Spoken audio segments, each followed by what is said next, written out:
এক নাম্বার, শিরিক করা যাবে না, মুখে বলা যাবে না, কর্মে করা যাবে না। 2, আসসিহরু, জাদু করা যাবে না। অনেক এলাকায় সুন্দরী মেয়েদের বিয়ে হয় না 10 বছর 12 বছর। ঘটনা কি?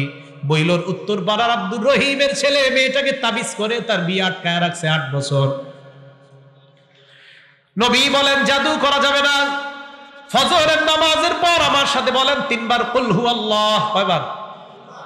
3 বার কুল আউযু বিরাব্বিল ফালাক, 3 বার কুল আউযু বিরাব্বিন নাস। মাগরিবের পর 3 বার কুল হুয়াল্লাহ, 3 বার কুল আউযু বিরাব্বিল ফালাক, 3 বার কুল আউযু বিরাব্বিন নাস। রাতে বিছানায় একটু পর যাবেন, যাওয়ার পর বিছানায় বসার পর আপনি বিছানায় ঘুমানোর আগে 3 বার কুল হুয়াল্লাহ, 3 বার কুল আউযু বিরাব্বিল ফালাক, 3 বার কুল আউযু বিরাব্বিন নাস পড়ার পর এইভাবে হাতে ফু দিবেন। ফু দেওয়ার পর কি করবেন দেখেন তো, সামনে যারা আছেন। আমি জানতাম এইগুলা এমনি দেখাবেন, প্রায় যারা দেখাইছেন প্রায় জনের ভুল হয়েছে দেখান। শুধু সামনে সামনে, পিছনেরটা কই পেয়েছেন আপনারা? এইভাবে নবীজি এইভাবে মুছতেন না। হ্যাঁ, আমার নবী এইভাবে মুছতেন না। এই পিছনে যে মুছতেন যারা, এইভাবে নবী মুছতেন না। নবীজি এই যে এইভাবে সামনে, শুধু সামনে। নবীজির আমলকে ওই জায়গায় রাখার নাম সুন্নত, নবীজির আমলকে উল্টা পাল্টা করার নাম বেদাত। শুধু সামনে, শুধু সামনে, পিছনে না। পিছনেরটা কই পাইলেন? আমারে সবাই দেখাইছে এমনি, এভাবে দেখাইছে। সামনে যারা আছে, এটার নাম, এটা হবে না। নবীজি যেভাবে করছে আমাদের নবীজি ওইটাই করতে হবে। আজানের পরে দুরূদ শরীফ পড়া সুন্নত। কেউ যদি আজানের আগে দুরূদ শরীফ পড়ে বেদাত। সুন্নতকে সুন্নতের জায়গায় না রাখা আরেক জায়গায় রাখলে এটার নাম বেদাত হয়। বুঝে আসছে? খায়ের। এই আমলটা করার পর আপনি নিজের শরীরে ফু দিলেন, আপনার বিবিরে ফু, আপনার ছোট বাচ্চা যারা তাদেরকে বলবেন বিবি যেন ফজরের পর তাদেরকে ফু দেয়। আর আপনি একটু পরে বাসায় যাবেন, সন্তান ঘুমায় আছে তাদেরকে ফু দিবেন। নবীজি বলেন জিন শয়তান, মানুষ শয়তান, জাদু টোনা সহ সমস্ত বিপদ আপদ থেকে আল্লাহ তোমাকে হেফাজত করবে। এই আমলটা করবেন তো ইনশাল্লাহ? আমরা মুসলমানরা না করলে কে করবে বলেন? এটা তো আমাদের আমল। এই আমলগুলো আমরাই তো করব না, কে করবে? আল্লাহ সকলকে আমল করার তৌফিক দান করেন। 1 নাম্বার শিরিক করা, 2 নাম্বার জাদু করা, 3 নাম্বার ওয়াকাতুন নাফসিল্লাতি হারামাল্লাহু ইল্লা বিল হক, অন্যায় ভাবে কাউকে হত্যা করা। এই জায়গায় যারা আছেন হত্যা করার স্বভাব আছে কারো? আছে। এক সন্তান নেওয়ার পর 10 বছর আরেকটা কেন নেন না? হ্যাঁ, যদি বলেন খাদ্যের অভাবে, তাহলে বুখারীর ৭৫২০ নাম্বার হাদিসটা শোনেন, এরপর বলবেন খাদ্যের অভাবে কিনা। ভালো করে শোনেন, বুখারী শরীফের ৭৫২০ নাম্বার হাদিস। যদি বলেন খাদ্যের অভাবে সন্তান নেন না। আব্দুল্লাহ ইবনে মাসউদ বলেন আল্লাহর নবীকে প্রশ্ন করলাম সবচেয়ে বড় অপরাধ কোনটা? আল্লাহর নবী জবাব দিলেন আনতা জাআলা লিল্লাহি নিদ্দান ওয়া হুয়া খালাকাকা, তুমি আল্লাহর সাথে শিরিক করা অথচ আল্লাহ তোমাকে বানাইলেন। এরপর আমি প্রশ্ন করলাম হুজুরের পর সবচাইতে বড় অপরাধ কোনটা? নবী বললেন আনতা কতুলা ওয়ালাদাকা তাখাফু আইয়াতআমা মাআকা, তোমার সন্তান তোমার সাথে খাবে, তোমার খাবারে অংশগ্রহণ করবে, এই ভয়ে তুমি তোমার সন্তান হত্যা করা। এটা হলো 2 নাম্বার সবচাইতে বড় অপরাধ। বুখারী শরীফ 893 নাম্বার হাদিসের বর্ণনা। আল্লাহর আদালতে আপনাকে দাঁড়ায় জবাব দিতে হবে কেন এতগুলা সন্তান আপনি হত্যা করলেন। জি জি, জবাব দিতে হবে। আমি সত্যি বলছি, জবাব দিতে হবে। যদি খাদ্যের অভাবে সন্তান না নেন, আল্লাহর সামনে দাঁড়ায় বলতে হবে। আল্লাহ বলবে আমি তো এই ছেলের এই মেয়ের রিজিক দিয়েই পাঠাইতাম দুনিয়াতে, তুমি খাদ্যের অভাবে কেন নেও নাই? 3। 4 নাম্বার আকলুর রিবা, সুদ খাওয়া। 5 নাম্বার আকলু মালিল ইয়াতীম, এতীমের সম্পদ ভক্ষণ করা।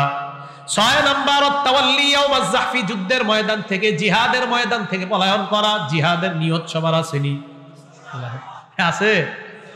যদি না থাকে শুনেন, যদি না থাকে ক্বালা রাসূলুল্লাহ সাল্লাল্লাহু আলাইহি ওয়াসাল্লাম, আল্লাহর নবী বলেন মান মাতা ওয়া লাম ইউজাহিদ ফি সাবিলিল্লাহ আও লাম ইউহাদ্দিস বিনাফসিহি, কোন মানুষ যদি এমন অবস্থায় মারা যায় জিহাদ করে নাই অথবা জিহাদের সংকল্প করে নাই, কোন মুসলমান যদি জিহাদের সংকল্প ছাড়া মারা যায়, কোন মুসলমান যদি জিহাদের সংকল্প ছাড়া মারা যায়, মাতা আলা শুবাতিন মিনান নিফাক, আল্লাহ নবী কয় এই মুসলমান মুনাফিকই মৃত্যুবরণ করবে। বলেন নাউজুবিল্লাহ।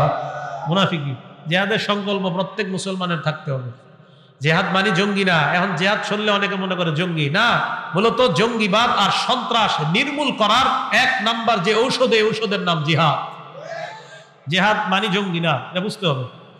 তাহলে জেহাদের ময়দান থেকে পলায়ন করা বড় অপরাধ 6 নাম্বার। 7 নাম্বার ওয়াকসফুল মুহসানাতিল মুমিনাতিল গাফিলাত, সতী কোন নারীকে অন্যায় ভাবে তার উপর মিথ্যা অপবাদ চাপায়া দেওয়া, একজন সতী নারীর উপর মিথ্যা অপবাদ দেওয়া। এই 7টার মধ্যে সুদ খাওয়ার কথা আছে না নাই? তাহলে সুদ খাওয়া মানে আপনার জীবন ধ্বংস। মোট হইল 8টা। 1 নাম্বার আল্লাহ নবীর সাথে লড়াই করা। 2 নাম্বার কিয়ামতের ময়দানে পাগল অবস্থায় ওঠা। 3 নাম্বার কিয়ামতের ময়দানে ফাঁস লাগানো অবস্থায় ওঠা। 4 নাম্বার সুদ খাওয়া মানে এলাকার জন্য আল্লাহর আযাব বৈধ করা। 5 নাম্বার সুদ খাওয়া মানে এলাকায় দুর্ভিক্ষ লাগা। 6 নাম্বার সুদ খাওয়া মানে আপনার পেট বিশাল বড় বাড়ির মতো হওয়া, এই বাড়ির মধ্যে বিশাল বড় বড় সাপ দেখা যাওয়া। 7 নাম্বার সুদ খাওয়া মানে আপন মায়ের সাথে ব্যভিচার করা। 8 নাম্বার সুদ খাওয়া মানে আপনার দুনিয়া ধ্বংস, আখিরাত ধ্বংস। আল্লাহ আমাদেরকে সুদ খাওয়া থেকে বেঁচে থাকার তৌফিক দান করেন, বলেন আমিন। 9 নাম্বার যারা সুদ খায় তারা কিয়ামত পর্যন্ত রক্তের নদীতে সাঁতার কাটতে থাকবে, কিয়ামতের আগে নদীর কিনারায় যেতে পারবে না। আল্লাহ যা হালাল করেছেন তা হারাম করার অধিকার, অথবা আল্লাহ যা হারাম করেছেন তা হালাল করার অধিকার পৃথিবীর কোনো মানুষের নাই, এমনকি মুহাম্মদ সাল্লাল্লাহু আলাইহি ওয়াসাল্লামেরও নাই। বুখারী শরীফের 5267 নম্বর হাদিস, হাদিসের বর্ণনাকারী আম্মাজান আয়েশা সিদ্দিকা রাদিয়াল্লাহু তাআলা আনহা। আম্মাজান আয়েশা সিদ্দিকা বলেন, কানা রাসূলুল্লাহ সাল্লাল্লাহু আলাইহি ওয়াসাল্লাম ইয়ামকুসু ইনদা যায়নাব ইবনাতি জাহাশ রাদিয়াল্লাহু তাআলা আনহা।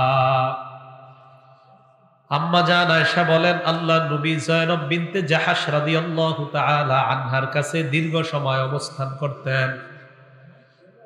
ওয়াশরাবু ইনদাহা আসালা, তার কাছে মধু পান করতেন, মধু। আম্মাজান আয়েশা সিদ্দিকা বলেন, আল্লাহর নবী যায়নাবের কাছে দীর্ঘ সময় থাকাটা, এটা আমি আর আমার আরেক সতীন হাফসা, আমরা দুজন ব্যাপারটা পছন্দ করি নাই। নবী তার এক বিবির কাছে দীর্ঘ সময় থাকে। আম্মাজান আয়েশা বলেন, আমি আর হাফসা, তাওয়াসাইতু আনা ওয়া হাফসা, আমি আর হাফসা দুজনে পরামর্শ করলাম, আন্না আইয়াতানা দাখালা আলাইহা নবী সাল্লাল্লাহু আলাইহি ওয়াসাল্লাম।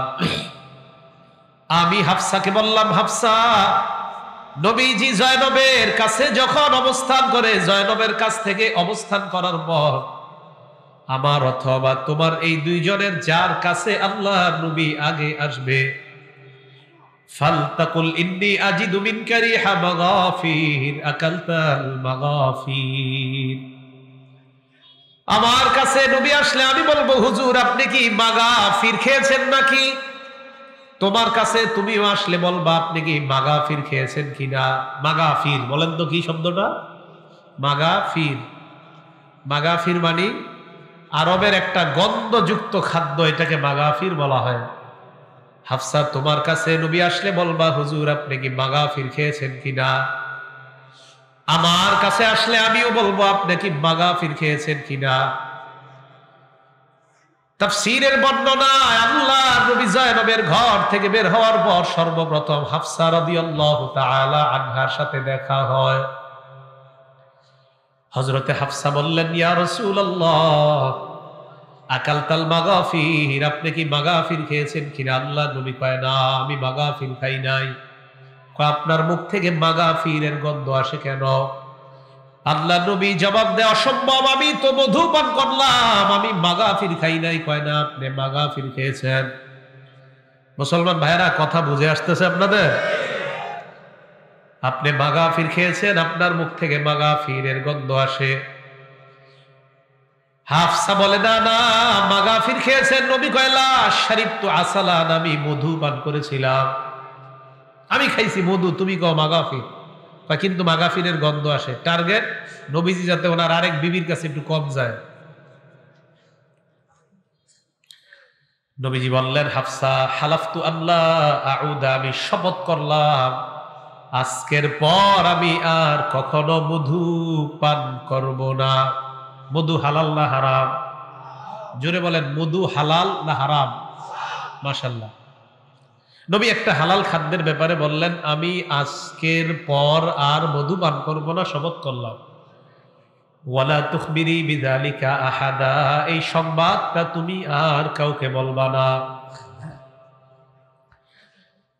নবীজি যখন বললেন, হাফসা আমি আজকের পর আর মধু পান করব না, 28 নম্বর পারা 19 নম্বর পৃষ্ঠা সূরা তাহরিমের 1 নম্বর আয়াত আল্লাহ নাজিল করে দেয়। আল্লাহ বলেন, ইয়া আইয়ুহান নাবিয়্যু লিমা তুহাররিমু মা আহাল্লাল্লাহু লাক। হে নবী, আল্লাহ আপনার জন্য যা হালাল করেছেন, কেন আপনি নিজের জন্য তা হারাম করবেন? মধু আমি আল্লাহ আপনার জন্য হালাল করলাম, এই মধু হারাম করার অধিকার দুনিয়ার কারো নাই, এমনকি আপনারও নাই। কিয়ামত পর্যন্ত মানুষের শিক্ষা আমার আল্লাহর হারাম হালাল করার অধিকার কারো নাই, আমার আল্লাহর হালাল হারাম করার অধিকার কারো নাই। কেউ যদি নিজের গায়ের জোরে বলে আল্লাহর হারাম, এই হারাম না মেনে গায়ের যদি বলে আমি আল্লাহর হারামটা হারাম মানবো না, কেউ যদি গায়ের জোর খাটাইয়া এই কথা কয়, তাহলে বুঝতে হবে এই মানুষগুলা কোরআন হাদিস আর ইসলামের প্রকৃত দুশমন। গায়ের জোরে হারাম আর হালাল আর হালাল আর হারাম, তাহলে এটা আলাদা করা যাবে না, এমনকি আমাদের নবীও করতে পারে নাই। 2 3 নাম্বার, মন দিয়ে শোনেন, আমাদের নবী যা হালাল করেছেন এটাও আল্লাহর হালাল করার মতো হালাল। সুবহানাল্লাহ। আমাদের নবী যা হারাম করেছেন এটাও আল্লাহর হারাম করার মতো হারাম। এই জায়গাটা একটু ভালো করে বুঝেন। ইবনে মাজার হাদিস নাম্বার 12, কিতাবের নাম ইবনে মাজাহ, হাদিস নাম্বার 12।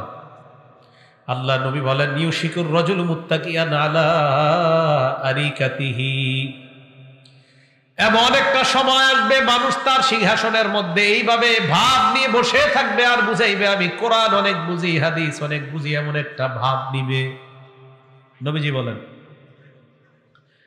ইউহাদ্দাসু বিহাদিসিম মিন্নি, এই মানুষটার সামনে যদি আমার হাদিস পেশ করা হয়, এই মানুষটা বলবে বাইনানা ওয়া বাইনাকুম কিতাবুল্লাহ, আমাদের মাঝে আল্লাহর কোরআন থাকতে হাদিসের কি প্রয়োজন? চিল্লা বলেন নাউজুবিল্লাহ। তাদের নাম আহলে কোরআন। বলেন তাদের নাম কি? আহলে কোরআন কারা? যারা বলে শুধু কোরআন মানলেই চলবে, হাদিস মানার কোনো দরকার নাই। নাউজুবিল্লাহ।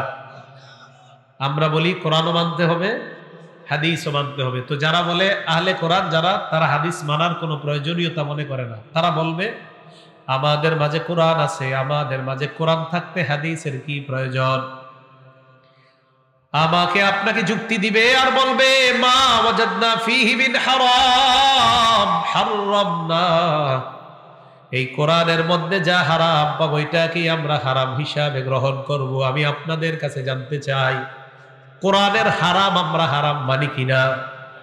তো এরাও আপনাকে আমাকে ধোঁকা দিবে, বলবে কোরআনে যা হারাম এটাই হারাম। তো আমরাও তো বলি কোরআনের হারাম তো হারামই। ওয়ামা ওয়াজাদনা ফীহি মিন হালালিন ইস্তাহলালনা, আমরা কোরআনের মধ্যে যেটা হালাল পাই এটাকে হালাল হিসাবে গ্রহণ করব, এই কথা তারা বলবে। আমি প্রথমে আপনাদের মুসলমানদের কাছে জানতে চাই, বলেন কোরআনের হালাল আমরা হালাল মানি কিনা? কোরআনের হারাম আমরা হারাম মানি কিনা? তো এরা আমাকে আপনাকে বলবে কোরআনের হালাল থাকতে হাদিসের হালালের দরকার নাই, কোরআনের হারাম থাকতে হাদিসের হারামের কোনো দরকার নাই। আল্লাহর নবী বলেন, আলা ওয়া ইন্নামা হাররামা রাসূলুল্লাহ মিসলু মা হাররামাল্লাহ, এদেরকে জানায় দাও আমি নবী যেটাকে হারাম করি আমার হারাম করাটা আল্লাহর হারাম করার মতো হয়ে যায়। আমার হারাম এটা আল্লাহর হারাম করার মতো আমাদের নবীজি বলেন। আহলে কোরআন যারা বলে হাদিসের দরকার নাই, তাদের টার্গেট হলো উম্মত যেন নামাজ না পড়ে, কারণ হাদিসের মধ্যে আছে জোহরের নামাজ 4 রাকাত, ফজর 2 রাকাত, আসর 4 রাকাত, মাগরিব 3 রাকাত, এশা 4 রাকাত। এই কথাগুলা কোরআনের কোন আয়াতে লেখা নাই। ফজর নামাজ যে 2 রাকাত, জোহরের নামাজ 4 রাকাত, কোরআনের কোন আয়াতের মধ্যে লেখা নাই। আসরের নামাজ 4 রাকাত কোরআনের কোনো আয়াতে লেখা নাই, মাগরিবের নামাজ 3 রাকাত কোরআনের কোনো আয়াতের মধ্যে লেখা নাই, এশার নামাজ 4 রাকাত কোরআনের কোনো আয়াতে লেখা নাই। তাদের টার্গেট হলো আপনাকে বলবে কোরআন মানলেই চলবে, হাদিস মানার দরকার নাই। তাদের ধান্দা হলো তারা নিজেরাও নামাজ পড়বে না, উম্মতকেও নামাজ থেকে দূরে সরাইতে চায়। এটা তাদের টার্গেট। কারণ কোরআন মানলে নামাজ পড়া লাগে না, শুধু কোরআন মানলে ফজরের নামাজ যে 2 রাকাত এটা তো কোরআনের কোথাও নাই, তাই শুধু কোরআন মানার স্লোগান দিলে ফজর পড়া লাগবে না, জোহর পড়া লাগবে না। প্রিয় মুসলমান ভাইয়ারা, এতটুকু কথা কি আপনাদের বুঝে আসছে? তাহলে 1 নাম্বার আল্লাহর হালাল হালাল, আল্লাহর হারাম হারাম। 2 নাম্বার আল্লাহর হালালকে হারাম করার অধিকার অথবা আল্লাহর হারামকে হালাল করার অধিকার পৃথিবীর কারো নাই। 3 নাম্বার আমাদের নবীজির হালাল এটা আল্লাহর হালালের মতো হালাল, আমাদের নবীজির হারাম এটাও আল্লাহর হারামের মতো হারাম। 4 নাম্বার হালাল আর হারামের মাঝে কিছু বিষয় আছে অস্পষ্ট, সন্দেহযুক্ত, এই জিনিসগুলা থেকেও বেঁচে থাকা। এটা বলার আগে একটা উদাহরণ দিয়ে আপনারা বুঝবেন। আপনারা দেশে ধান ক্ষেত আছে, ধান ক্ষেত, ধান ক্ষেতের মালিক, গম ক্ষেতের মালিক, ওনার ধান ক্ষেতের পাশ দিয়ে অথবা গম ক্ষেতের আইল দিয়ে 3-4টা 10-12টা বকরি নিয়ে হাঁটতেছে। ধান ক্ষেত আর গম ক্ষেতের মালিক এই যে বকরি নিয়ে হাঁটতেছে, এটা সহ্য করবে? কেন? কারণ একটা বকরি সম্ভাবনা আছে ছুঁইটা গিয়ে তার ধান খেতে মুখ দিয়ে ধান খেয়ে ফেলার সম্ভাবনা আছে। এজন্য মালিক কখনো চায় না যে ধান খেতে গিয়ে এই ছাগল ধান খাক, গম খাক।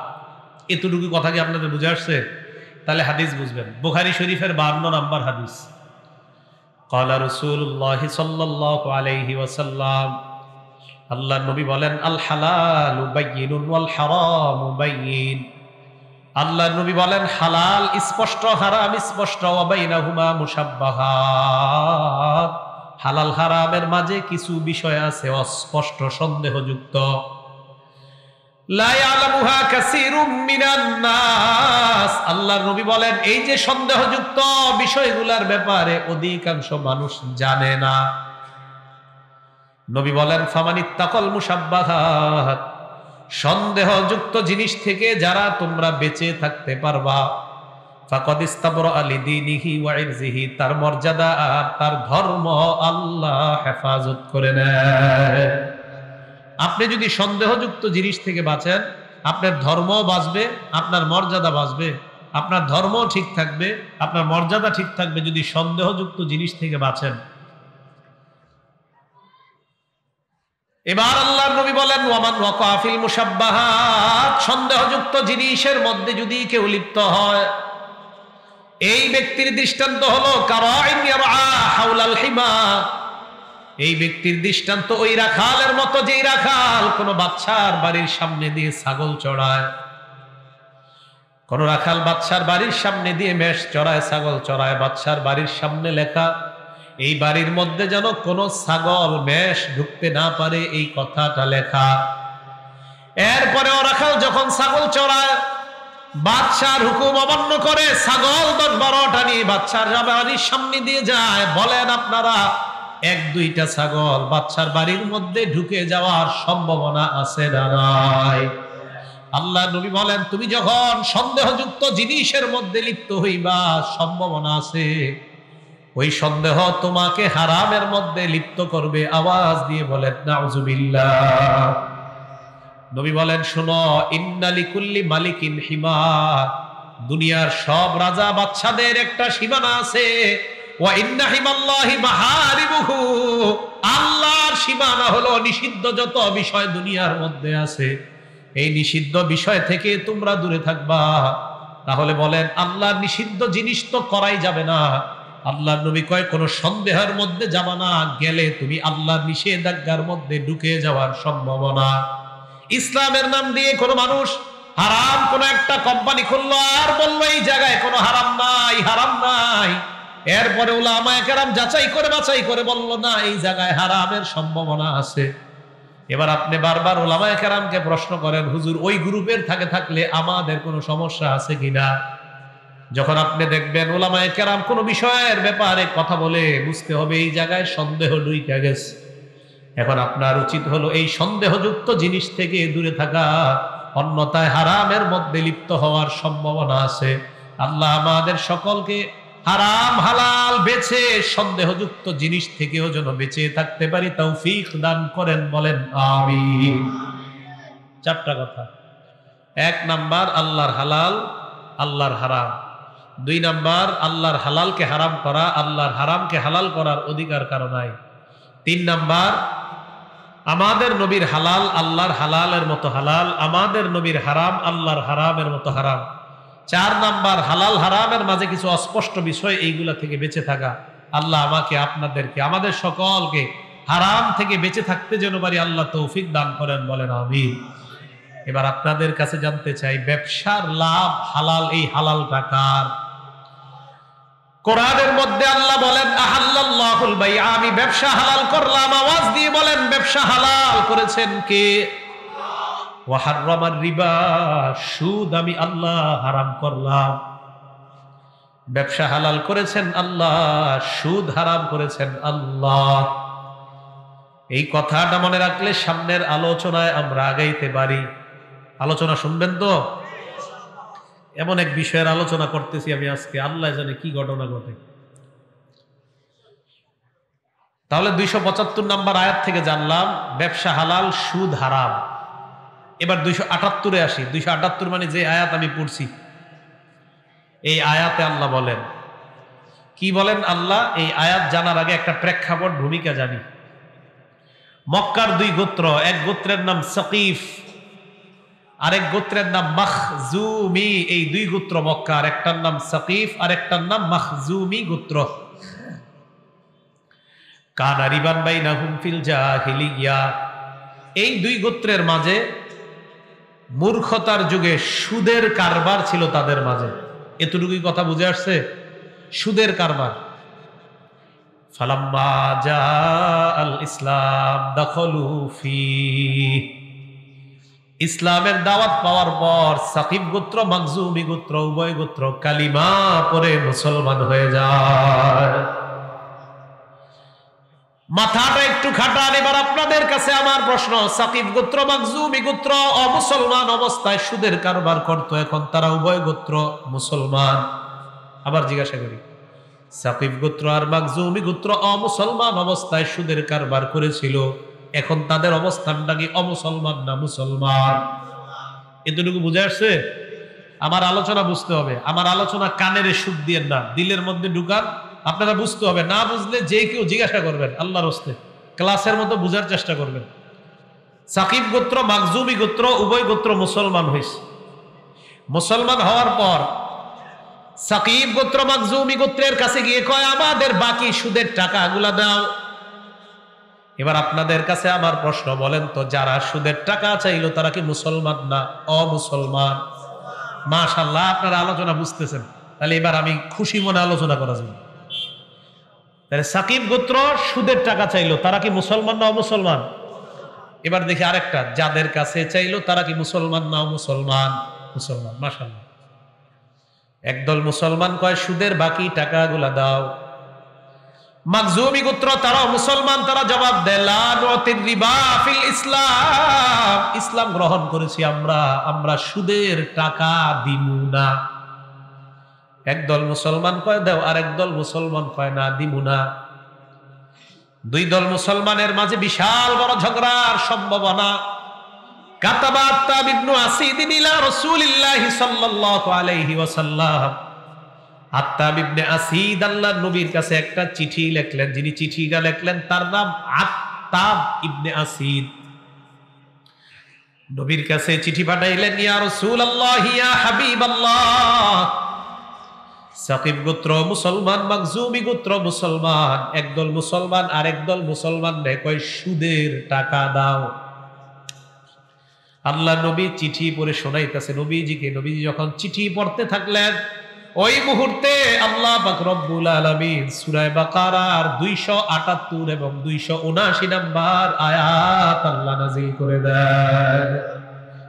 বুঝে আসছে? তাহলে এবার বলা যায় 278 নম্বর আয়াতটা কি? আয়াত বলার পরে আমি আপনাদেরকে কিছু কথা বলবো। এই আয়াত থেকে আমার আপনাদেরকে কি বলার? আবার বলছি, এই আয়াত নাজিল করছে সাকিব গোত্রের জন্য আর মাকজুমি গোত্রের জন্য। তো এই আয়াত থেকে আমি এই ত্রিশালের বৈরোর বাসিনী কি কমু, এটা আপনারা শুনেন। আল্লাহ পাক রব্বুল আলামিন নবীকে বললেন, নবী আপনি তাদেরকে জানায়া দেন, ইয়া আইয়ুহাল্লাযীনা আমানুত্তাকুল্লাহ, হে সাকিব গোত্র তোমরাও ঈমানদার, হে মাকজুমি গোত্র তোমরাও ঈমানদার, ইত্তাকুল্লাহ তোমরা আল্লাহকে ভয় করো, ওয়াদারু মা বাকিয়া মিনার রিবা ইন কুনতুম মুমিনিন, তোমরা যদি ঈমানদার হও সুদের কারবার ছেড়ে দাও।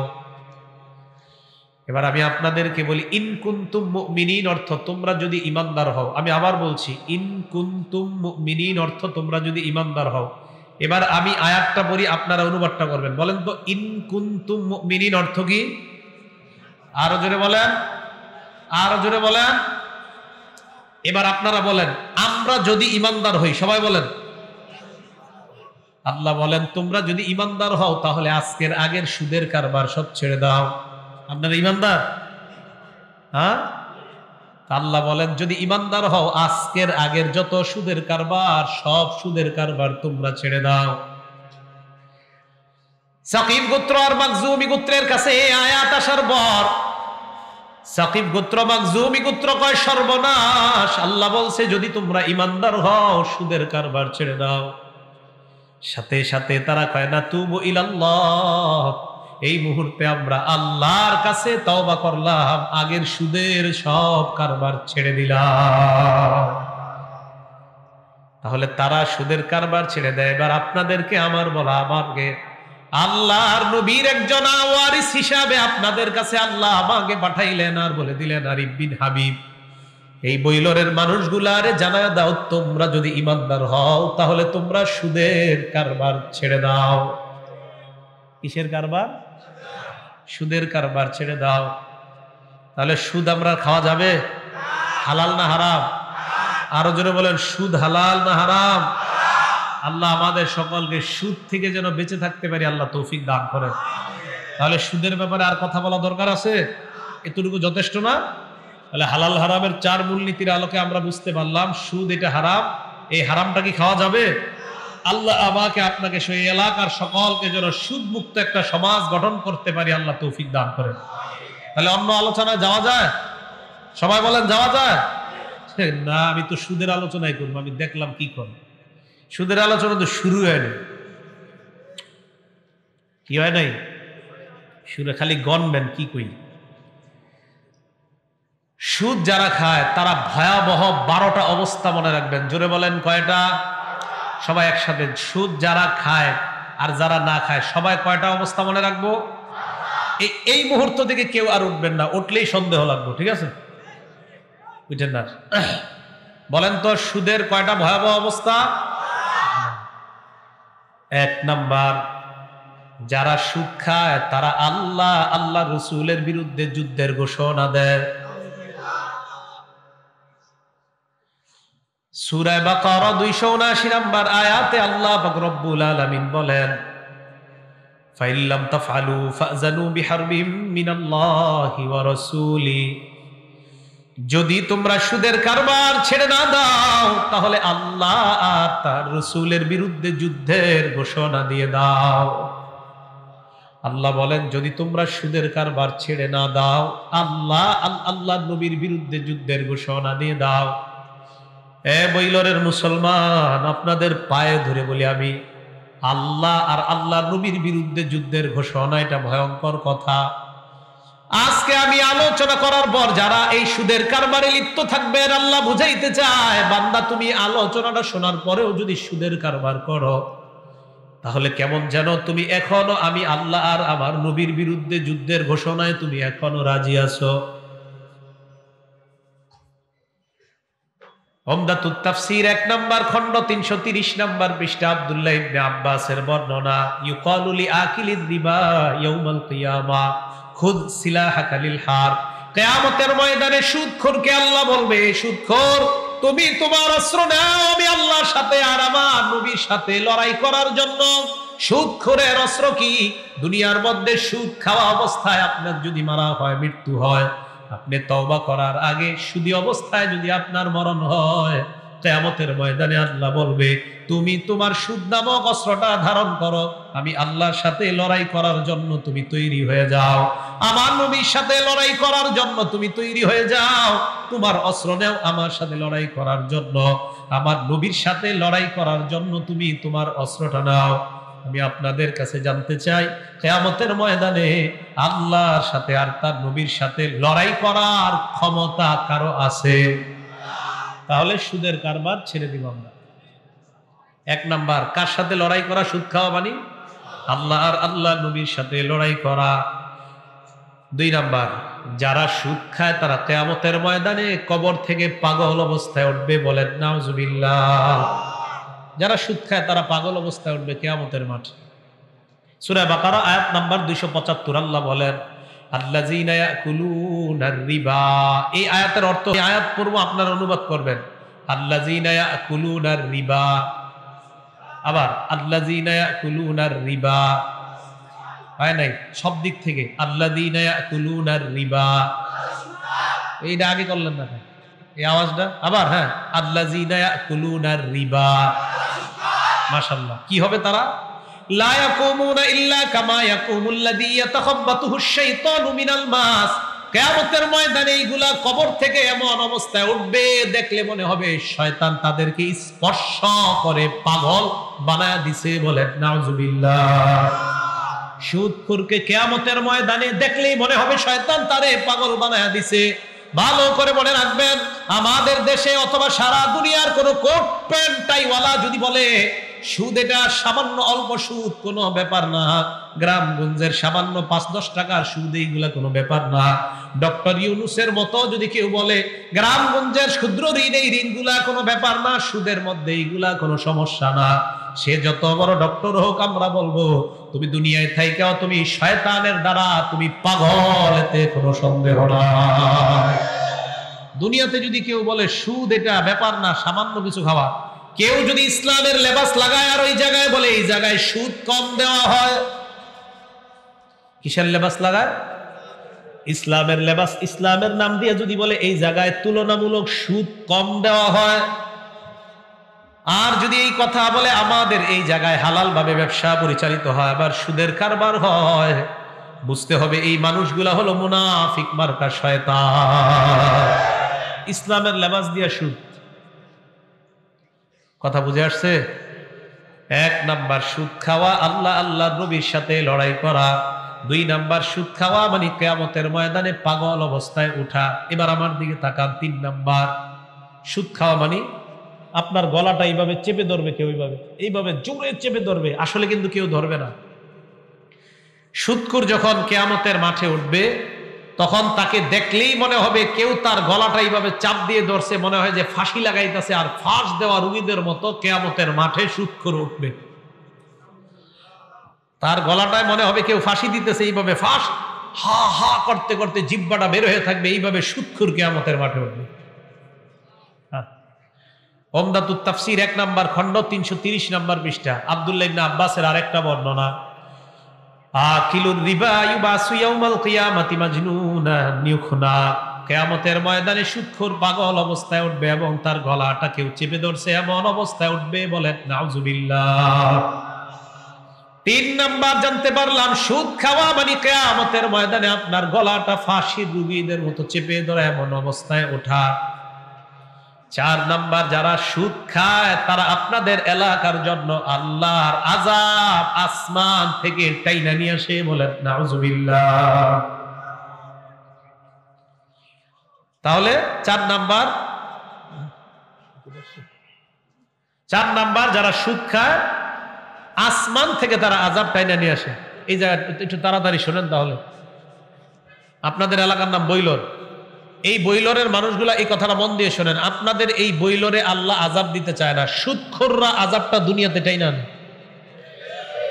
হাদিস দিয়ে দলিল দেই, সহিহ তারগীব ওয়াত তারহিব 3 নম্বর খণ্ড 69 নম্বর পৃষ্ঠা। ক্বালা রাসূলুল্লাহ সাল্লাল্লাহু আলাইহি ওয়াসাল্লাম, আল্লাহ নবী বলেন ইদা জহারার রিবা ওয়াজ জিনা ফি ক্বরিয়া, কোন গ্রামের মধ্যে যখন দুইটা অপরাধ বেশি হয়, আওয়াজ দিয়ে বলেন কোন এলাকায় কয়টা অপরাধ যখন বেশি হয়? এই বৈলরের মধ্যে যদি কয়টা অপরাধ বেশি হয় বলেন? আল্লাহ নবী বলেন কদ আহাল্লু বিআনফুসিহিম আযাবাল্লাহ, ওই এলাকার মধ্যে সুদখোররা আর জিনাকারীরা, এক নাম্বার অপরাধের নাম হলো সুদ খাওয়া, দুই নাম্বার হলো জিনা করা। এই সুদখোর আর জিনাকারীরা আপনাদের এলাকার জন্য আল্লাহর আযাব বৈধ করে নেয়, বলেন নাউযুবিল্লাহ। তাহলে কি বুঝাইতে চাইলাম? সুদ খাওয়া আপনাদের এলাকার নিরপরাধ মানুষগুলোর উপর আযাব আসে সুদখোরদের কারণে। যারা সুদ খায় তাদেরকে চিহ্নিত করেন, করার পর বলবেন এ সুদখোরের দল, হয়তো সুদ খাওয়া ছেড়ে দাও, না হয় আমাদের এলাকা ছেড়ে পালাও, আমাদেরকে আল্লাহর গজব থেকে বাঁচাও। সত্যি বলছি। 5 নাম্বার, যারা সুদ খায় তাদের কারণে আপনাদের এলাকায় ফসল ভালো হবে না। গত বছর লাউ ধরছে গাছে 60টা, এবার 5টাও ধরবে না সুদখোরদের কারণে।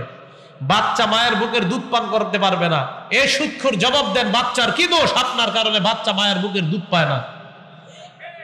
5 নাম্বার, সুদখোরের কারণে আল্লাহ দুর্ভিক্ষ দেয় এলাকায়। দলিল মুসনাদে আহমদ, হাদিস নাম্বার 17822 নাম্বার হাদিস। ক্বালা রাসূলুল্লাহ সাল্লাল্লাহু আলাইহি ওয়াসাল্লাম, আল্লাহর নবী বলেন মা মিন কওমিন ইয়াযহারু ফীহিমুর রিবা, যে এলাকায় সুদের কারবার বেড়ে যায়, ইল্লা উখিযু বিসসানা, ওই এলাকায় আল্লাহ খাদ্যের অভাব দেয়, দুর্ভিক্ষ দিয়ে দেয়, ফসল হয় না, ভালো হয় না, ওই এলাকার মধ্যে গজব আর গজব লেগে যায়। এই হাদিসের আরেক অংশে আল্লাহ নবী বলেন ওয়া মা মিন কওমিন ইয়াযহারু ফীহিমুর রিশাবা রশা, যে এলাকার মধ্যে ঘুষের কারবার বেড়ে যায়, ইল্লা উখিযু বিররুবি, ওই এলাকার পুরুষগুলা দিন দিন কাপুরুষ হয়ে যায়, কাপুরুষ হয়ে যায়। বিভিন্ন মাহফিলের মধ্যে গেলে অনেকে কয় হুজুর এটা বললেন না, সেটা বললেন না, অনেক হুজুর এটা বললেন না, সেটা বললেন না, কি সে বলবেন তো। কমিটিও ভয় পায়, ইমাম ভয় পায়, খতিব ভয় পায়, বক্তা ভয় পায়, শ্রোতা ভয় পায়। আমি চিন্তা করি আমরা দেশে একটা চাপাবাজি আছে যে আমরা 90% মুসলমান, এরপর আমাদের দেশে তো ভয় কেন?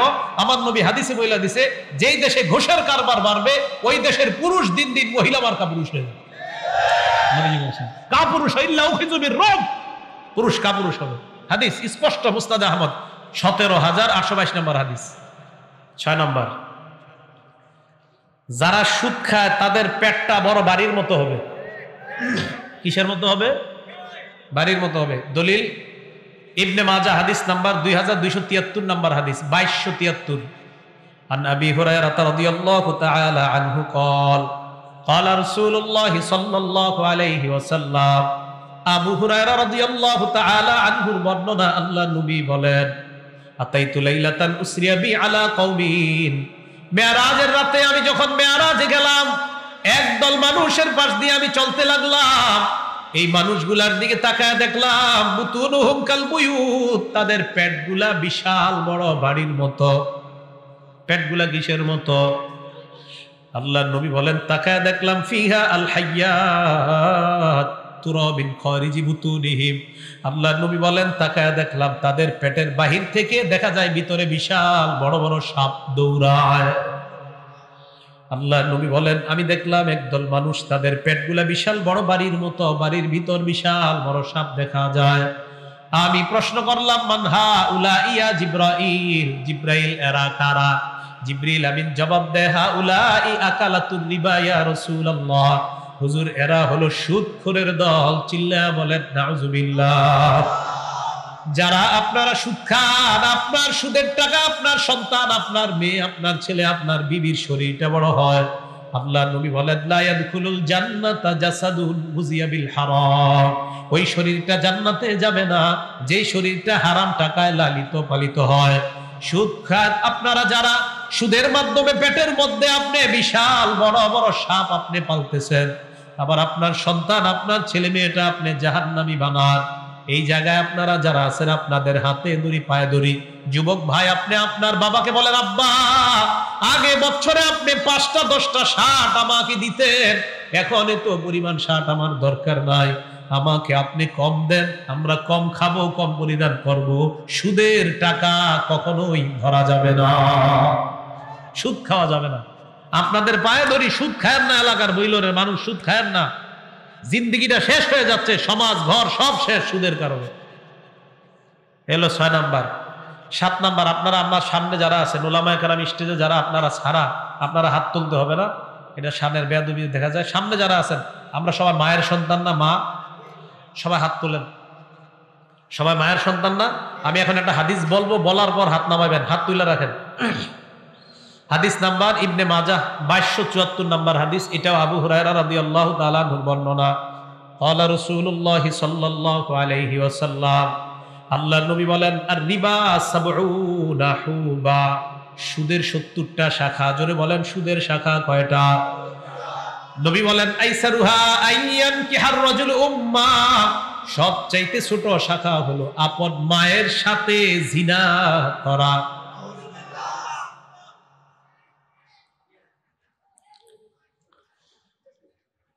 আপনাদের মারে যদি মহব্বত করেন, আজকে থেকে সুদ খাবেন না। মারা যারা আমার ওয়াজ শুনতেছেন, আপনার সন্তানকে আপনি সুদ খাইতে দিয়েন না। স্ত্রী যারা স্বামীকে বলবেন সুদ খাওয়া যাবে না। একবার ভাবেন, আপনারা সবাই হাত তুললেন, মায়ের সন্তান, কিভাবে আপনার দ্বারা এই অপরাধ হয়, যে অপরাধের কারণে মায়ের সাথে জিনা করা হয়। হাত নামান সবাই। এই জন্য আমি হাত উঠাইলাম, কারা কারা মায়ের সন্তান। মোহাব্বতের সাথে বলি, যদি সবাই মায়ের সন্তান হই, আজকে থেকে আর সুদের কারবার করা যাবে না। রাজি আছি ইনশাআল্লাহ? সুদ খাওয়া যাবে না। 7। 8 নাম্বার, সুদ খাওয়া মানে আপনার দুনিয়া ধ্বংস, আখিরাত ধ্বংস। বুখারী শরীফের 2766 নাম্বার হাদিসের বর্ণনা। আন আবি হুরায়রা রাদিয়াল্লাহু তাআলা আনহু قال قال رسول الله صلى الله عليه وسلم, আল্লাহর নবী বলেন, ইজতানিবুস সাবআল মুবিকাত, 7টা অপরাধ থেকে তোমরা বাঁচবা, যেই 7টা অপরাধ তোমাদের দুনিয়াও ধ্বংস করে দেয়, আখিরাত ধ্বংস করে দেয়। জোরে বলেন কয়টা অপরাধ?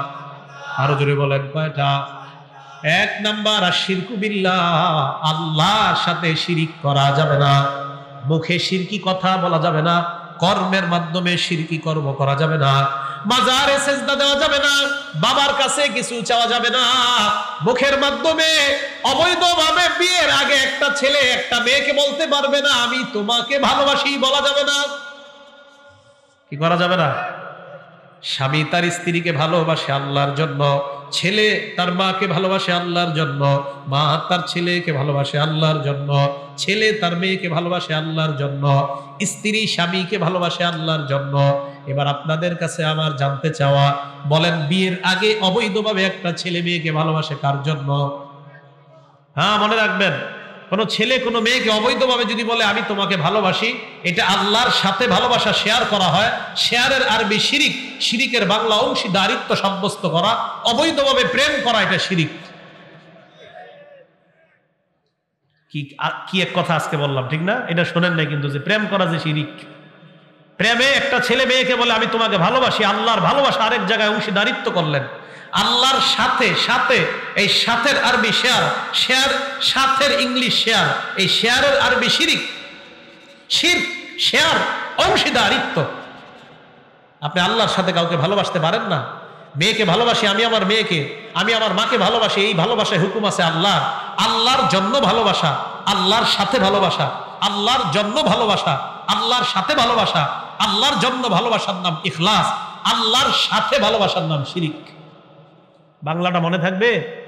বলেন তো, আল্লাহর জন্য ইখলাস। আমি আমার মাকে ভালোবাসি কার জন্য? আমি বাবাকে ভালোবাসি কার জন্য? কোন একটা ছেলে মেয়েকে অবৈধ ভালোবাসে আল্লাহর সাথে। কেন? ওই মুহূর্তে ছেলেটাকে যে বলেন তুই আল্লাহরে ভালোবাসো, হ্যাঁ, তো এই মেয়েটাকে ভালোবাসো, হ্যাঁ, এই মেয়েকে ভালোবাসায় তো আল্লাহর হুকুম নাই, তার মানে আল্লাহর ভালোবাসা অংশীদারিত্ব করে দিয়েছেন। 1 নাম্বার, শিরিক করা যাবে না, মুখে বলা যাবে না, কর্মে করা যাবে না। 2, আসসিহরু, জাদু করা যাবে না। অনেক এলাকায় সুন্দরী মেয়েদের বিয়ে হয় না 10 বছর 12 বছর। ঘটনা কি? বইলোর উত্তর পাড়ার আব্দুর রহিমের ছেলে মেয়েটাকে তাবিজ করে তার বিয়ে আটকায় রাখছে 8 বছর। নবী বলেন জাদু করা যাবে না। ফজরের নামাজের পর আমার সাথে বলেন 3 বার কুল হুয়াল্লাহ। কয়বার? 3 বার কুল আউযু বিরাব্বিল ফালাক, 3 বার কুল আউযু বিরাব্বিন নাস। মাগরিবের পর 3 বার কুল হুয়াল্লাহ, 3 বার কুল আউযু বিরাব্বিল ফালাক, 3 বার কুল আউযু বিরাব্বিন নাস। রাতে বিছানায় একটু পর যাবেন, যাওয়ার পর বিছানায় বসার পর আপনি বিছানায় ঘুমানোর আগে 3 বার কুল হুয়াল্লাহ, 3 বার কুল আউযু বিরাব্বিল ফালাক, 3 বার কুল আউযু বিরাব্বিন নাস পড়ার পর এইভাবে হাতে ফু দিবেন। ফু দেওয়ার পর কি করবেন দেখেন তো, সামনে যারা আছেন। আমি জানতাম এইগুলা এমনি দেখাবেন, প্রায় যারা দেখাইছেন প্রায় জনের ভুল হয়েছে দেখান। শুধু সামনে সামনে, পিছনেরটা কই পেয়েছেন আপনারা? এইভাবে নবীজি এইভাবে মুছতেন না। হ্যাঁ, আমার নবী এইভাবে মুছতেন না। এই পিছনে যে মুছতেন যারা, এইভাবে নবী মুছতেন না। নবীজি এই যে এইভাবে সামনে, শুধু সামনে। নবীজির আমলকে ওই জায়গায় রাখার নাম সুন্নত, নবীজির আমলকে উল্টা পাল্টা করার নাম বেদাত। শুধু সামনে, শুধু সামনে, পিছনে না। পিছনেরটা কই পাইলেন? আমারে সবাই দেখাইছে এমনি, এভাবে দেখাইছেন সামনে যারা আছে।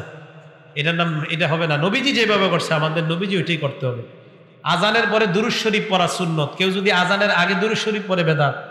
সুন্নতকে সুন্নতের জায়গায় না রাখা আরেক জায়গায় রাখলে এটার নাম বেদাত হয়। বুঝে আসছে? খায়ের। এই আমলটা করার পর আপনি নিজের শরীরে ফু দিলেন, আপনার বিবিরে ফু, আপনার ছোট বাচ্চা যারা তাদেরকে বলবেন বিবি যেন ফজরের পর তাদেরকে ফু দেয়। আর আপনি একটু পরে বাসায় যাবেন, সন্তান ঘুমায় আছে তাদেরকে ফু দিবেন। নবীজি বলেন জিন শয়তান, মানুষ শয়তান, জাদু টোনা সহ সমস্ত বিপদ আপদ থেকে আল্লাহ তোমাকে হেফাজত করবে।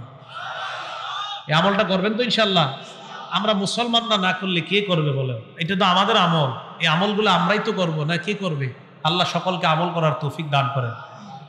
1 নাম্বার শিরিক করা, 2 নাম্বার জাদু করা, 3 নাম্বার ওয়াকাতুন নাফসিল্লাতী হারামাল্লাহু ইল্লা বিল হক, অন্যায় ভাবে কাউকে হত্যা করা। এই জায়গায় যারা আছেন হত্যা করার স্বভাব আছে কারো? আছে। এক সন্তান নেওয়ার পর 10 বছর আরেকটা কেন নেন না? হ্যাঁ, যদি বলেন খাদ্যের অভাবে, তাহলে বুখারীর ৭৫২০ নাম্বার হাদিসটা শোনেন, এরপর বলবেন খাদ্যের অভাবে কিনা। ভালো করে শোনেন, বুখারী শরীফের ৭৫২০ নাম্বার হাদিস। যদি বলেন খাদ্যের অভাবে সন্তান নেন না। আব্দুল্লাহ ইবনে মাসউদ বলেন আল্লাহর নবীকে প্রশ্ন করলাম সবচেয়ে বড় অপরাধ কোনটা? আল্লাহর নবী জবাব দিলেন আনতা জাআলা লিল্লাহি নিদ্দান ওয়া হুয়া খালাকাকা, তুমি আল্লাহর সাথে শিরিক করা অথচ আল্লাহ তোমাকে বানাইলেন। এরপর আমি প্রশ্ন করলাম হুজুরের পর সবচেয়ে বড় অপরাধ কোনটা? নবী বললেন আনতা কতুলা ওয়ালাদাকা তাখাফু আইয়াতআমা মাআকা, তোমার সন্তান তোমার সাথে খাবে, তোমার খাবারে অংশগ্রহণ করবে, এই ভয়ে তুমি তোমার সন্তান হত্যা করা। এটা হলো 2 নাম্বার সবচেয়ে বড় অপরাধ। বুখারী শরীফ 893 নাম্বার হাদিসের বর্ণনা। আল্লাহর আদালতে আপনাকে দাঁড়ায় জবাব দিতে হবে কেন এতগুলা সন্তান আপনি হত্যা করলেন। জি জি, জবাব দিতে হবে। আমি সত্যি বলছি, জবাব দিতে হবে। যদি খাদ্যের অভাবে সন্তান না নেন, আল্লাহর সামনে দাঁড়ায় বলতে হবে। আল্লাহ বলবে আমি তো এই ছেলের এই মেয়ের রিজিক দিয়েই পাঠাইতাম দুনিয়াতে, তুমি খাদ্যের অভাবে কেন নেও নাই? 3। 4 নাম্বার আকলুর রিবা, সুদ খাওয়া। 5 নাম্বার আকলু মালিল ইয়াতীম, এতিমের সম্পদ ভক্ষণ করা। 6 নাম্বার আত-তাওয়াল্লি ইয়াউমাজ যাহফি, যুদ্ধের ময়দান থেকে, জিহাদের ময়দান থেকে পলায়ন করা। জিহাদের নিয়ত সবার আসেনি? আছে?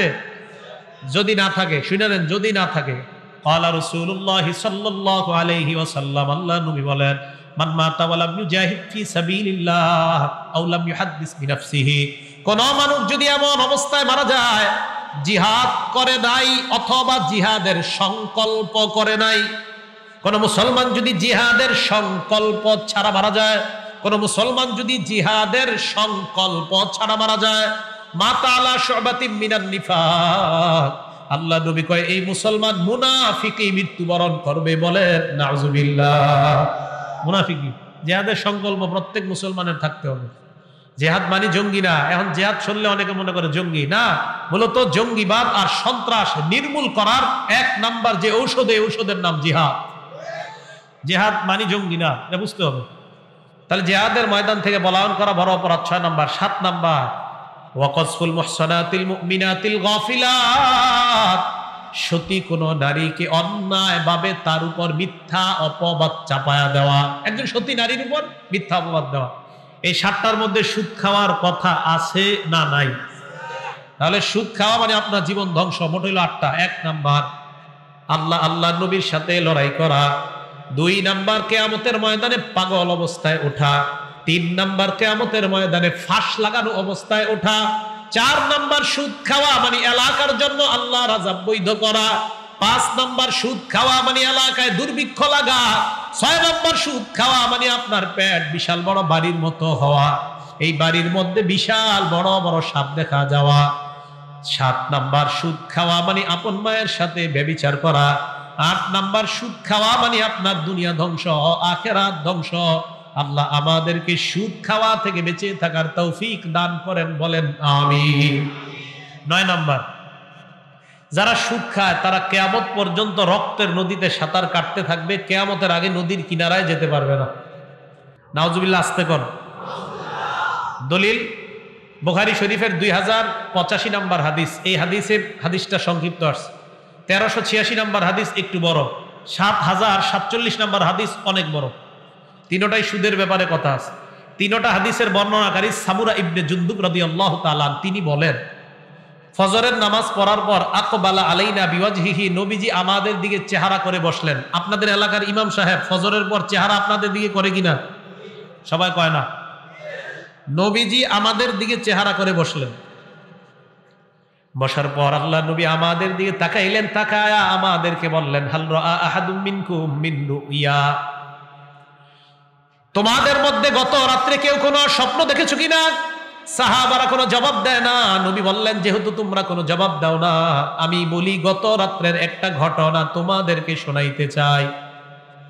রাতের বেলা আমি দেখলাম, রাআইতুল লাইলাতা রাজুলাইনি আতায়া, 2 ব্যক্তি আমার কাছে গত রাত্রে আসছে।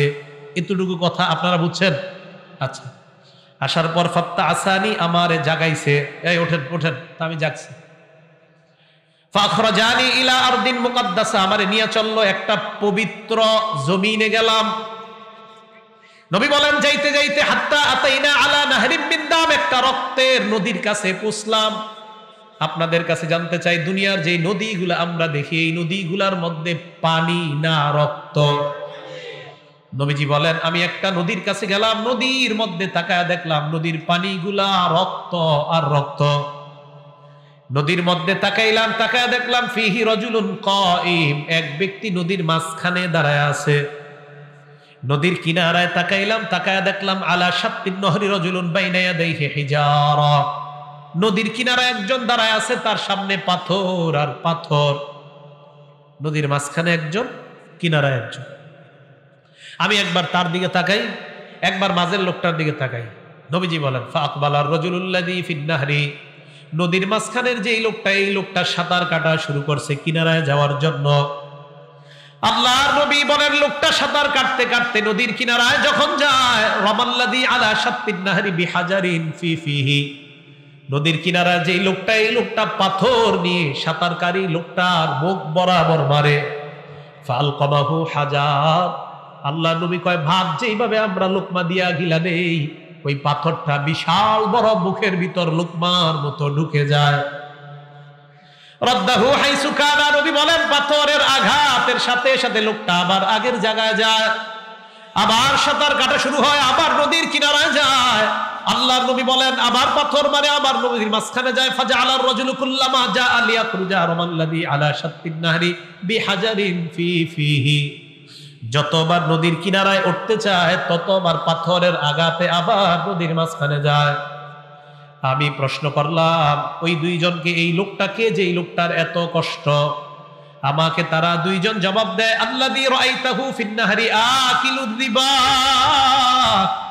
যেই লোকটাকে আপনি নদীর মধ্যে দেখলেন, এই লোকটা হলো সুদখোর। চিল্লায়া বলেন নাউজুবিল্লাহ। আমি প্রশ্ন করলাম, কতদিন সাঁতার কাটবে? তারা 2 জন কয়, হুজুর কিয়ামত পর্যন্ত সাঁতার কাটবে, কিয়ামতের আগে নদীর কিনারায় পৌঁছতে পারবে না। পারবেন না, এটা কষ্ট।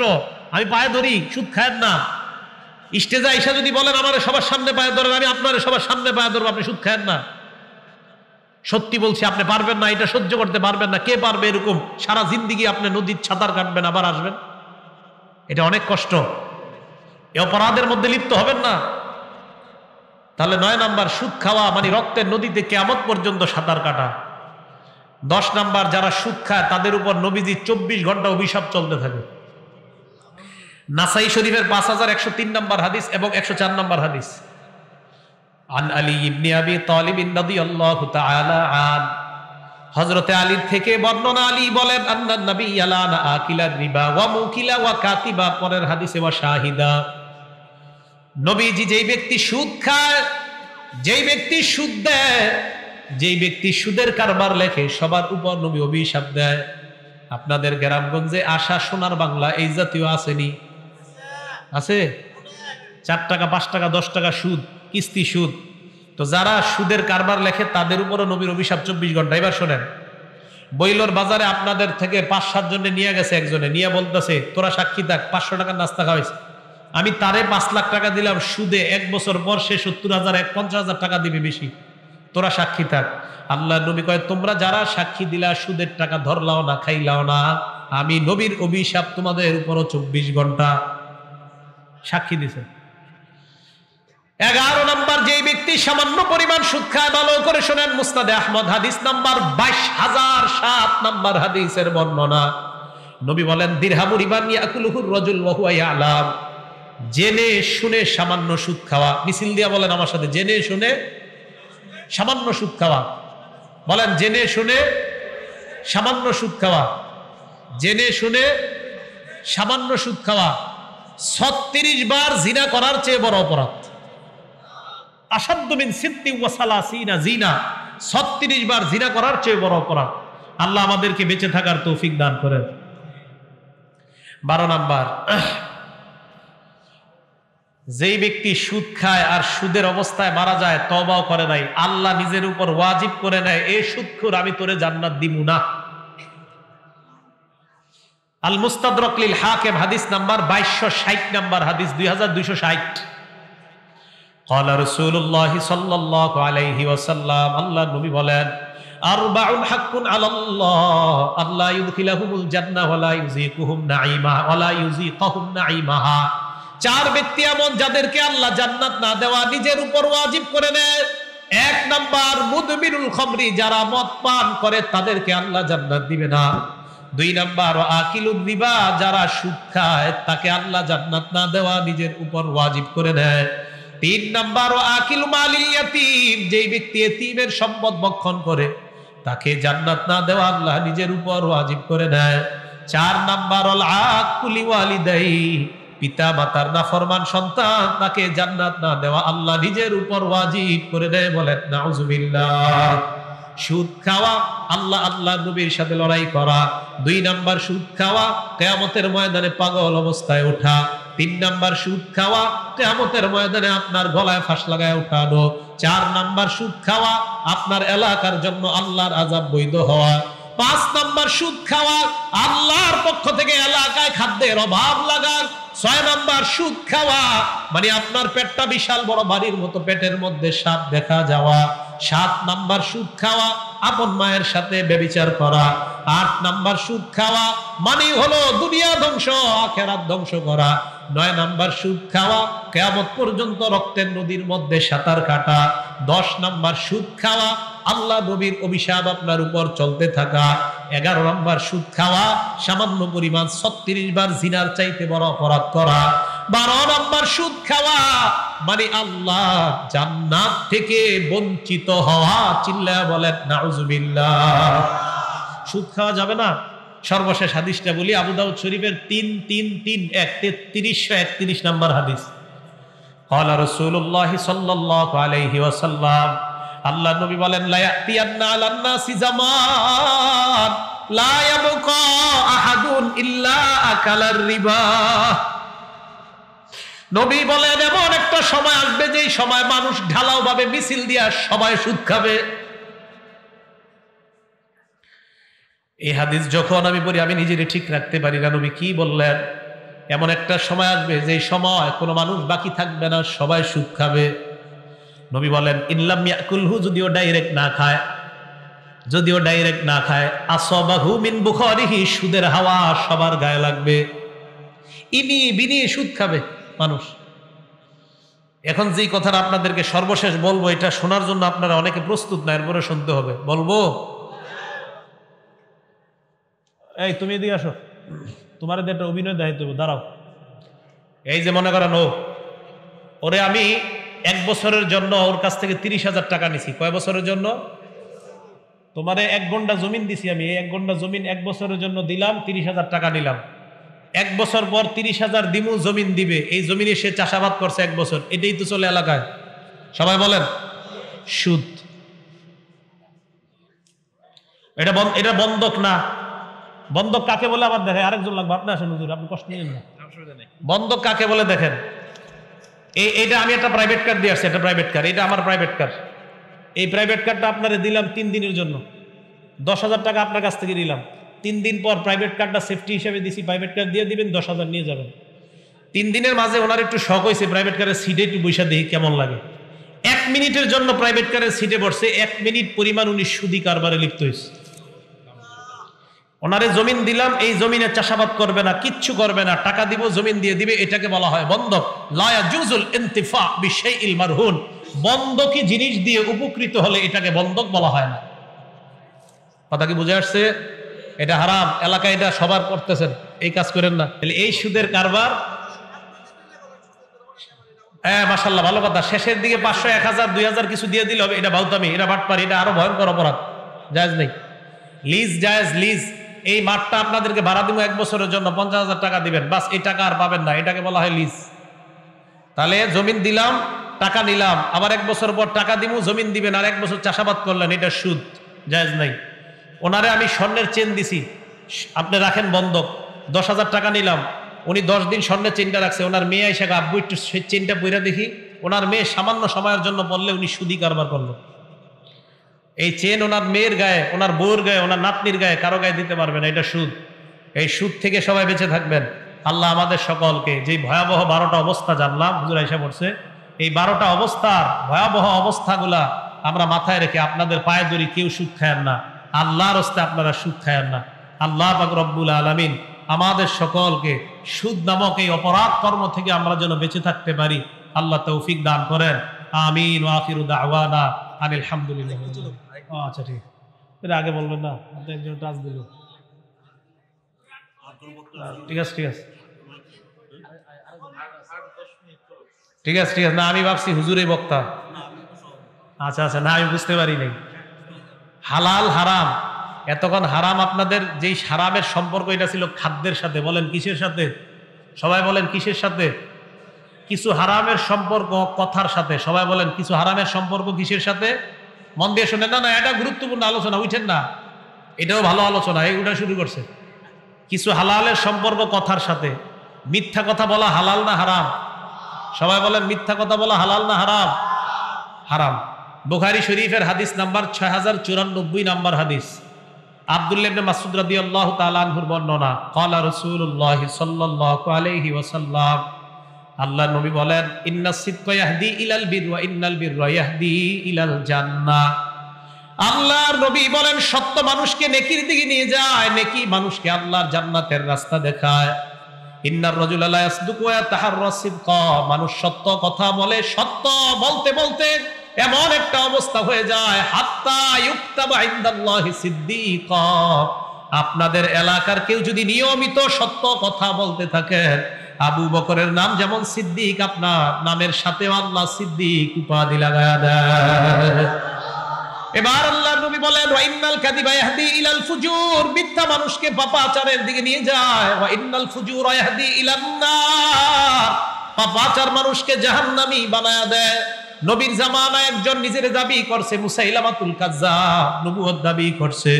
আল্লাহর নবী বলেন, কোন মানুষ যদি নিয়মিত মিথ্যা কথা বলে, উঠতে বসতে মিথ্যা, ব্যবসা করতে মিথ্যা, বারবার মিথ্যা কথা বলে, এমন অবস্থা হয় হাত্তা ইউকতাবা ইনদাল্লাহি কাজ্জাবা, ওই মানুষটার নাম আল্লাহর খাতায় কাজ্জাব মানে অধিক মিথ্যাবাদী বলে লিপিবদ্ধ হয়। বলেন নাউজুবিল্লাহ। তাহলে মিথ্যা বলা এটা হারাম, এটা করা যাবে না। তিরমিজি শরীফের 1973 নাম্বার হাদিস। বাংলাদেশ স্বাধীন হয়েছে কয় সালে? 71-এ। আর তিরমিজি শরীফের হাদিসটার সংখ্যা হলো 1973। রাসূল করিম সাল্লাল্লাহু আলাইহি সাল্লামের বিবি আম্মা জান আয়েশা বলেন, মা কানা খুলকুন আবগাযা ইলা রাসূলিল্লাহি সাল্লাল্লাহু আলাইহি ওয়াসাল্লাম মিনাল কাযিব। আল্লাহর নবীর কাছে সবচাইতে খারাপ যে বিষয়টা ছিল মিথ্যা কথা বলা। মিথ্যা বলার মতো নবীর কাছে এত অপছন্দের বিষয় আর কোনো কিছুই ছিল না। মিথ্যা কথা যদি কেউ বলতো, আম্মা জান আয়েশা বলেন, মা জালা ফি নাফসিহি হাত্তা ইয়ালামা আন্নাহু ক্বাদ আহদাসা মিনহা তাওবা। কোন মানুষ যখন নবীকে মিথ্যা কথা বলতেন, মিথ্যা বলার পর নবী খাওয়ার সময়ও নবীর চেহারাটার মধ্যে পেরেশান, মিথ্যা বলার পর নবী নামাজের মধ্যেও পেরেশান। সাহাবারা বলতেন, হুজুর আপনার কি হয়েছে? আল্লাহ নবী বলতেন, ওই মানুষটা আমার সাথে মিথ্যা কথা কেন বললো? মিথ্যা বললে নবী সইতেই পারতেন না। এই জন্য মিথ্যা কথা বলা যাবে না। আল্লাহ আমাদের সকলকে মিথ্যা থেকে বেঁচে থাকার তৌফিক দান করেন। গুরুত্বপূর্ণ একটা কথা, আপনারা আপনাদের সন্তানদেরকে এমন করেন, আব্বু এদিকে আসো তোমারে মজা দিব, বলেন কিনা? আব্বু এখানে আসো মজা দিব, আসার পরে মজা দেন নাই। মোরগ মুরগির এলাকায় আপনারা এমন করেন, আসার পরে নাস্তা দেন না, আদার দেন না, দইরা জবাই করছেন, আপনার নামে একটা মিথ্যাবাদী আল্লাহর খাতায় লেখা হবে। দলিল দিচ্ছি, আবু দাউদ শরীফ 4991 নম্বর হাদিস, আব্দুল্লাহ ইবনে আমির রাদিয়াল্লাহু তাআলা আনহুর বর্ণনা। আব্দুল্লাহ ইবনে আমির বলেন, দাতনি উম্মি ওয়া রাসূলুল্লাহি ফি বাইতিনা, আমার আম্মা আমাকে ডাক দিছে, আল্লাহর নবী আমাদের বাসায় ছিলেন। আমার আম্মা আমাকে ডাক দেওয়ার পর আমার আম্মা বললেন, হা তাআল ওতিকা, বাবা এদিকে আসো, তোমারে কিছু আমি দিমু। আব্বু এদিকে আসো, কিছু দিমু। আল্লাহর নবী আমার আম্মাকে বললেন, মা আরতিয়ান তুতিহি, তুমি তোমার ছেলেরে কি দিতে চাও? আমার আম্মা জবাব দিলেন, ওতিহি তামার, আমি তারে খেজুর দেব।